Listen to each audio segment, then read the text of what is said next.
When it says the one head was in the midst, if you read the prophecy, go back to verse 4.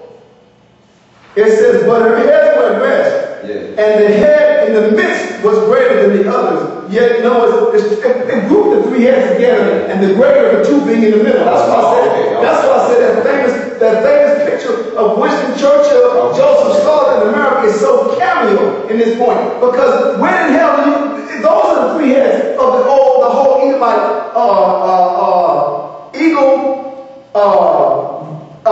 modern day Roman Empire infrastructure. The three heads are America, Britain, and Roman. But of those three, who was the more powerful? It was the Romans. I'm sorry, the Romans. The Americans, the British, and the Americans, British, and Russians, and of the three, the Brits was the most powerful at the time that it's talking about. Yeah. So when you read on down, read verse 33 now. Verse 33. And after this, I'm sorry. It said, it that was in the midst, for that was greater than the two other heads. Verse 30. And then I saw that the two other heads were joined with it. And in joining with it, what did they do? In other words, America and Russia joined in with Britain. Go ahead. Verse 31. And behold, the head was turned with them that were with it. The great head was turned with them, the other two heads. The great head, Britain, was turned with the other two heads, America and Russia. They both turned together, go ahead, all three of them. And did eat up the two feathers under the wing that would have reigned. Now, did you see what happened as the result of World War II? Fucking Germany got handed over to who? I'm going to show you what they did. East Germany got handed to Russia. That was what the Berlin Wall was about. And West Germany, the rest of Germany was what was occupied to this very day by America. It's shit.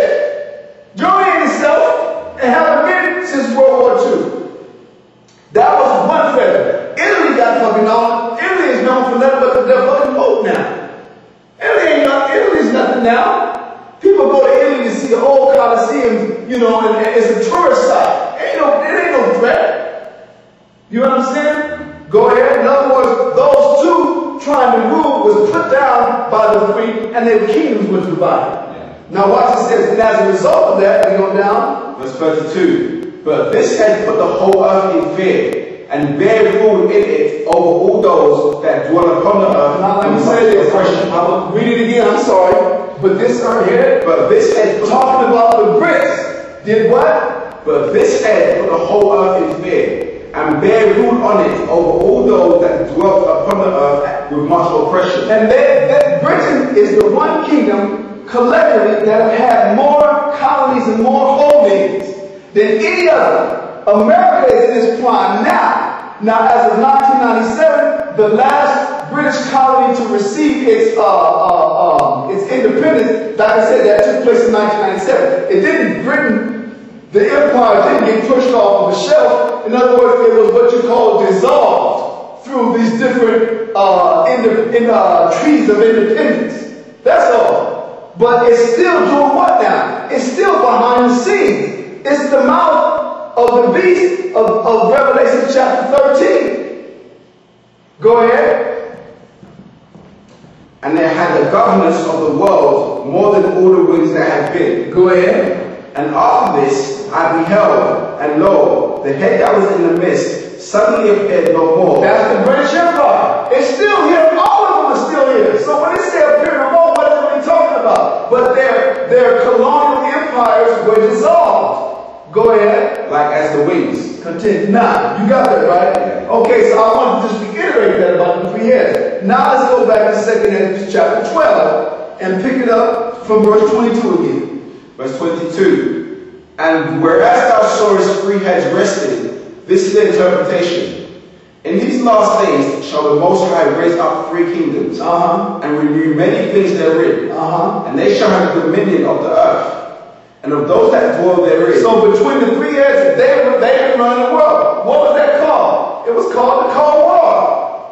The Cold War was the period when the whole world was in fear of what? An ultimate cataclysmic event called World War III. And that was, I remember in school we used to do drug drills. I don't know if y'all used to do them. But in America, as a child I didn't know, but I know now, they were preparing us like people like that was going to hell. If the Russians sent a damn volley of nuclear bombs, the teachers go drop, and all do like this and get under the desk like that was going to help. But the point is, that was what the Cold War was about. The fear that America and Russia had the whole world in. Go ahead. Verse 24. And of those that dwell therein with much oppression, above all those that were before them, therefore are they called the heads of the eagle. Go ahead. For these are they that these are the kingdoms, these are the empires of this eagle. These are the elements that what? For these are they that shall accomplish his wickedness, and that shall finish his last end. Now, listen to this. Go ahead.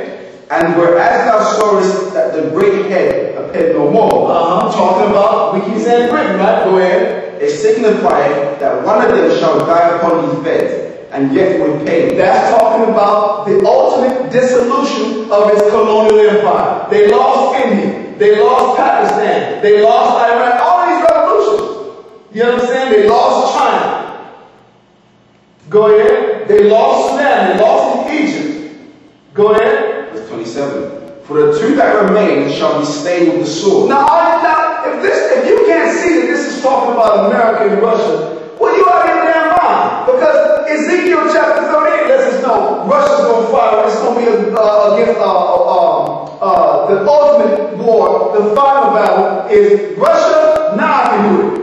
Is Russia and the Shanghai Cooperation Organization. The reason I got these is because when you read chapter, go there on the exercise, go to Amos chapter 5 and verse 18. When you read Amos chapter 5 and verse 18, it says the sword of the one shall devour the sword, or shall devour the other. It's talking about the Russians are going to be used to take out America. But it's not going to just be Russia. We're going to read the prophecy that links with this. Yeah. Read. Amos chapter 5 and verse 18. Woe unto you that desire the day of the Lord. But people can't wait for Jesus to come back. The only people that really can't wait is the Israelites for whom Christ is coming. Go ahead. To what end is it for you? Go ahead. The day of the Lord is darkness. When it says darkness, I'm going to show once again, we did this last week. Once again, when it says darkness, this is the darkness. Here we go. This is the darkness. You got to be paying over both of them. That it's talking about. It's talking about the Most High is going to cover. But it's not going to be like Esau put in the movies where the Lord would come and then it'd be a countdown. When they come in, they light into attack. But that's the darkness that it's talking about. That's why it says thick darkness. Go ahead. The day of the Lord is darkness and not light. Go ahead. As if a man did flee from a lion. Back over here. When it says as if a man did flee from a lion, it's talking of the man in Amos chapter 5 is the eagle in the second Exodus chapters 11 and 12. It's the beast in Revelation chapter 13. It's the beast in Revelation. It's the beast that got a woman sitting on it in chapter 17. It's the devil and Satan that was blocked, that was put a chain on it and was locked in a pit for 1,000 years and then released afterward. That's talking about the so-called white man. It says it's going to be as though a man did flee from a lion, talking about the conflict that the Anglo-American empire is at with the Arab world right now. And here's the proof. This is a book called Lion of the Desert. Arab volunteers in the German army between 1941 and 1945, because that's what they were referred to as lions. This is a movie that was made with Oliver Reed and Anthony Quinn, Lion of the Desert, and this depicts the historical event of the late 1800s when Italy was taking Tripolitania. That's what it's doing. That book, that movie, Anthony Quinn and Oliver Reed, Anthony Quinn is the guy, or is it Oliver Reed? Oliver Reed is the guy that played that trainer in Gladiator. Remember, he was like, they didn't like me because I was the best fighter. You know, he was that big old fat dude that ended up helping the Spaniard out and then getting killed. In other words, he played an Arab. He played the guy, his name was Mukhtar, I can't remember his name. But he was the guy who fought the Italian invasion. Now they lost, they got their ass whooped. As a matter of fact, this was the first battle in which airplanes were used as bombers.